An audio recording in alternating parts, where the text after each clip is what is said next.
Dan pemirsa, terima kasih untuk Anda yang masih bergabung bersama dengan kami. Dan di segmen ini kita akan review bagaimana jalannya perdagangan di sepanjang hari ini. Dan kami ingatkan kembali Anda masih bisa berpartisipasi di WhatsApp interaktif kami di 0812 di 8788 3723 seperti yang tertera di layar televisi Anda nantinya. Dan saat ini kami sudah terhubung melalui Zoom bersama dengan Bapak Khori Agung Ramdhani selaku Customer Engagement and Education Unit Head BRI Dana Reksa Sekuritas. Kita akan langsung sapa saja Pak Khori. Selamat sore, apa kabar Pak? Baik. Terima kasih Pak Khori sudah meluangkan waktu di IDX Channel. Langsung saja Pak Khori, secara teknikal hari ini pergerakan indeks harga saham gabungan cukup berbeda jika dibandingkan dengan pola pergerakan harian di pekan-pekan sebelumnya. Karena di pekan sebelumnya cenderung menyentuh ke level 69 di sesi pertama Pak. Hari ini justru di sesi pertama cenderung tertekan dalam dan di sesi kedua jelang penutupan justru menyentuh di level 6.900-an. Bagaimana analisis Anda perubahan pola pergerakan teknikal untuk IHSG, terutama di sepanjang perdagangan hari ini? Ya, memang kalau kita perhatikan pergerakan IHSG selama kurang lebih seminggu terakhir ya, ini cenderung konsolidasi ya. Jadi memang beberapa hari bergerak di rentang yang sama. Nah, namun memang di pagi hari ini tadi ada aksi profit taking dari investor ya, dan tadi menyentuh level terendah di level sekitaran support ya, 6.830-an gitu ya. Namun memang di sesi kedua ada kenaikan kembali, yaitu juga ditopang dari beberapa saham yang kembali menguat gitu ya. Jadi memang pergerakan di pagi hari tadi ya lebih cenderung ke aksi profit taking yang sudah dilakukan ya oleh investor di sesi pertama. Baik, tampaknya untuk penutupan hari ini masih cukup sulit untuk berhasil ditutup di level 6.900. Dari sisi teknikal, bagaimana Anda melihat sebenarnya resisten berapa yang harus ditembus oleh IHSG ketika mampu mengunci di level penutupan di 6.900-an Pak Khori? Ya, oke. Secara teknikal memang IHSG sendiri rentang pergerakannya ya dari support sekitar 6870 dan resisten 6971 ya. Jadi memang kunci terutama dari IHSG ini resistennya bisa bergerak di level sekitar 6.910 gitu ya. Jadi kuncinya 6.910, jika stabil dan berhasil bergerak di atas itu masih ada potensi penguatan menuju ke level sekitar 6.971. Sementara dari sisi support yang harus dijaga sehingga konsolidasi yang terjadi sejauh ini masih akan terus berlanjut dan paling tidak level 68 masih cukup kuat, mampu dipertahankan. Untuk supportnya sendiri memang perlu dipertahankan di level sekitar 6.830. Nah, ini menjadi support yang cukup kuat ya, karena beberapa kali diuji dan masih belum berhasil breakdown ya. Jadi kita asumsikan bahwa support 6.830 menjadi support yang cukup kuat untuk saat ini. Baik, dari sisi penguatan indeks harga saham gabungan hari ini tampaknya ditopang oleh perbankan big cap, terutama BBNI. Nah, cukup menarik, BBNI justru menguat sendirian ketika dari perbankan big cap lainnya justru mengalami tekanan yang cukup dalam. Dari sisi fundamental tadi kita sudah sampaikan, tampaknya manajemen akan melakukan stock split terhadap saham BBNI. Ya, betul. Memang isu dari atau sentimen dari stock split ini memang menjadi katalis yang positif ya untuk beberapa saham ya, karena memang ini menjadi peningkatan likuiditas untuk saham tersebut. Terutama kalau kita lihat ke belakang seperti saham BCA dan Mandiri ya yang sebelumnya sudah stock split juga.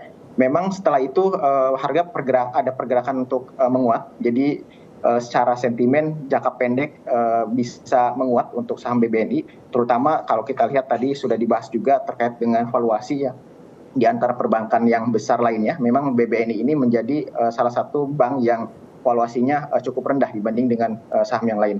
Nah, jadi sentimen dari stock split ini menjadi katalis yang positif untuk BBNI.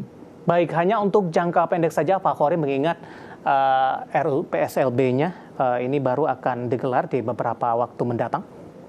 Ya, betul. Kita memanfaatkan momentum jangka pendek karena sentimen dari aksi korporasi seperti ini memang biasanya bereaksi atau berimpact untuk jangka pendek gitu ya. Jadi sementara kita tunggu RUPS-nya di tanggal 19 September ya, kita bisa memanfaatkan momentum dari stock split ini. Baik, dan ya kami klarifikasi lagi pemirsa. Jadi RUPS-nya ini di 19 September 2023 mendatang. Masih ada beberapa waktu ke depan. Nah, dengan memanfaatkan momentum jangka pendek saja, arah pergerakan BBNI, support dan resistennya, Pak Khori?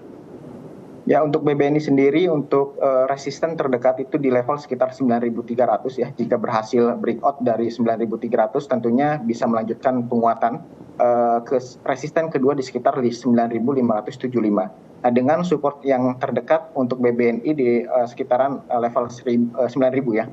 Nah, ini sebagai level psikologis dari BBNI untuk supportnya yang perlu dijaga untuk saat ini.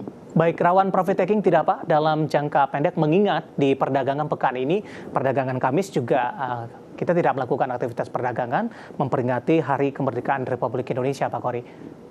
Ya, memang jangka pendeknya masih bisa naik ya, minimal di level sekitar 9.300 karena ini masih ada potensi penguatan ya, karena hari ini juga didukung dengan volume yang cukup besar. Kemudian indikator dari RSI pun juga masih netral, cenderung menguat ya, jadi masih ada kesempatan untuk naik paling tidak ke level sekitar 9.300-an untuk BBNI. Baik, analisis untuk BBNI yang hari ini tampaknya menjadi penopang penguatan indeks harga saham gabungan ketika perbankan big cap lainnya justru mengalami tekanan, dan lagi-lagi keputusan investasi tetap ada di tangan pemirsa, investor, dan juga trader pasar modal Indonesia. Pak Kori, kita hold terlebih dahulu. Saya akan sampaikan update penutupan perdagangan di sesi kedua hari ini dan juga beberapa data perdagangan lainnya di penutupan sesi kedua. Pak Kori, tampaknya kabar baik datang dari indeks harga saham gabungan. Akhirnya setelah menunggu beberapa pekan terakhir, indeks harga saham gabungan di menit-menit terakhir penutupan perdagangan di sesi kedua berhasil ditarik ke level 6.900-an. Tepatnya di penutupan sesi kedua hari ini menguat cukup signifikan di 0,44% dan berada di level 6.910, Pak Kori, poin 172, dan tampaknya ini merupakan level tertinggi di sepanjang perdagangan hari ini. Nanti kita akan ulas, tapi sebelumnya kita akan coba lihat terlebih dahulu beberapa data perdagangan lainnya yang berhasil dihimpun oleh tim redaksi kami. Langsung saja kita ke grafis yang pertama, pemirsa. Kita ke update posisi penutupan beberapa indeks lainnya terlebih dahulu, seperti MNC 36 melemah di 0,11%, Jakarta Islamic Index menguat di 0,38%, sementara LQ45 menguat tipis di 0,04% di 964,716. Kemudian kita akan coba lihat rotasi pergerakan sektoral di penutupan sesi kedua hari ini. Barang baku memimpin penguatan di 1,48%, energi juga menguat di 1,25%, seiring pembalikan arah dari saham-saham pertambangan batu bara. Kesehatan tertekan cukup dalam di 0,54%, infrastruktur tertekan di 0,30%. Selanjutnya kita akan coba lihat saham-saham yang mengalami penguatan signifikan, pemirsa, di penutupan sesi kedua hari ini yang masuk ke dalam deretan top gainers. BMRI berbalik arah menguat ke 5.950, BBNI di 9.200, Telkom juga menguat di 3.830, BRPT masih melanjutkan penguatan di 910. Kemudian saham-saham yang justru mengalami pelemahan cukup dalam dan menjadi pemberat, BBCA tertekan ke 9.350, WIM Wismilak hari ini berbalik arah melemah setelah menguat cukup signifikan 1790, Medco juga tertekan di 1030, dan PGO juga melemah di 925. Updatean penutupan sesi kedua hari ini, dan semoga bisa menjadi referensi untuk Anda terutama dalam menghadapi perdagangan di keesokan harinya.